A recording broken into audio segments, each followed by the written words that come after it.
Paparan dari negeri di bawah Bayu, Pertubuhan Peladang disaran mempelbagai inisiatif tingkatkan pengeluaran makanan. Langsung bersama Suaran Syah di Kota Kinabalu. Silakan Suaran. Ya, sahih. Pertubuhan Peladang perlu mempelbagaikan inisiatif bagi membangunkan industri makanan sekaligus meningkatkan taraf sosioekonomi ahli-ahli peladang di Sabah. Usaha itu termasuklah memperbanyak program pembangunan tanaman, akuakultur, penternakan dan pembangunan usahawan tani.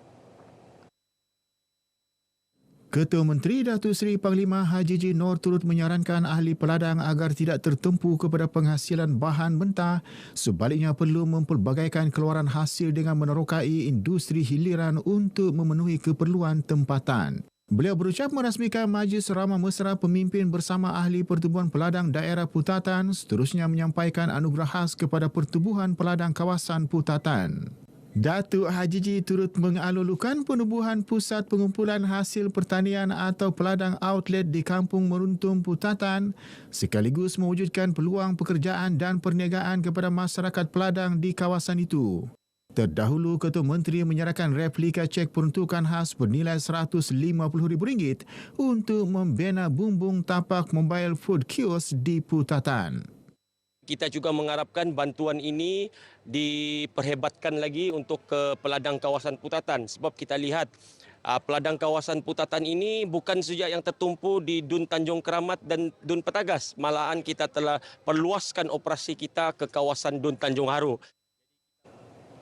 Peruntukan kepada Badan Keagamaan Bukan Islam, Sekolah Muballigh, Sekolah Jenis Kebangsaan dan Persendirian di Sabah diharap dapat dipertingkat tahun depan.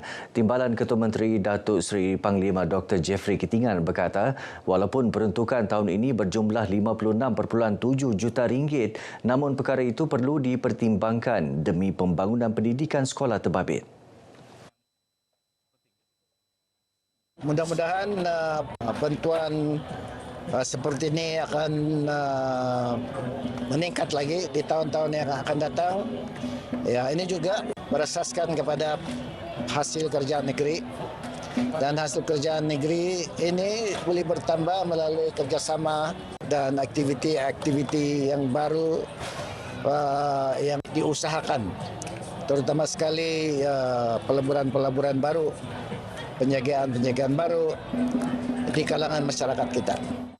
Datuk Dr. Jeffrey yang juga Menteri Pertanian, Perikanan dan Industri Makanan ditemui media selepas merasmikan Pesta Tahun Baru Cina 2024 di Pekan Keningau. Beliau yang juga ahli Parlimen Keningau berharap Tahun Naga ini akan memberi limpahan kemakmuran dan kemajuan kepada Sabah. Dalam majlis ini, kerajaan negeri menyumbangkan 8 kepala singa kepada Persatuan Cina Tionghoa Keningau dan 5 kepala singa kepada daerah Tambunan. Sementara itu, di Tenom, sebanyak 15 kepala singa diserahkan kepada Gabungan Persatuan Komuniti Cina daerah tersebut. Penyerahan disempurnakan ahli Parlimen Tenom, Ridwan Rubin.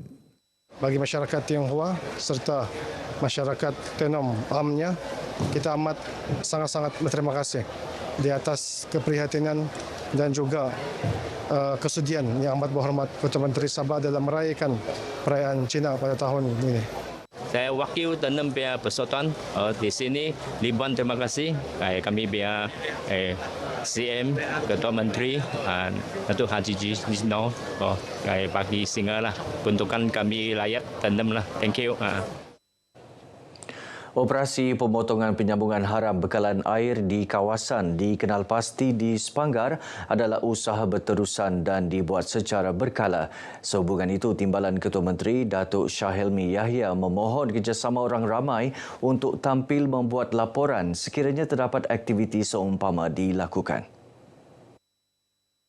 Selepas kita melakukan pemotongan haram tersebut, kita akan membuat apa yang kita panggil vendor scheme, yang mana dalam konsep ini kita meletakkan tangki atau satu memasang meter pukal, kita lantik satu ketua daripada kalangan koloni tersebut untuk memantau ataupun membekalkan air. Jadi mereka dapat membeli air daripada vendor scheme tersebut. Datuk Syahelmi ditemui pemberita selepas program Walkabout penyerahan 5 sempena Tahun Baru Cina 2024 di Putatan. Dalam program ini, Datuk Sahelmi yang juga ahli Parlimen Putatan berkata, beliau sentiasa terbuka untuk mendengar dan menerima cadangan daripada Dewan Perniagaan Kaum Tionghoa bagi memantapkan lagi kerjasama sedia ada. Ketika ini, pejabat Parlimen Putatan turut bekerjasama dengan Badan Bukan Kerajaan NGO Kaum Tionghoa dengan memberi fokus terhadap sektor pendidikan. Seramai 23 penduduk di Tanjung Aru menerima sumbangan limau Mandarin dan angpau. 跟家人吃饭呐，小孩子回家这样咯，谢谢他咯，谢谢 YB 哦，我们副首部长哦很高兴，很高兴，真的，有东西拿啊，第一次，对，希望绵绵都有啊。 Kerajaan negeri sentiasa memberi perhatian berkaitan hal ehwal agama Islam di Sabah supaya aktiviti keagamaan dapat ditingkatkan.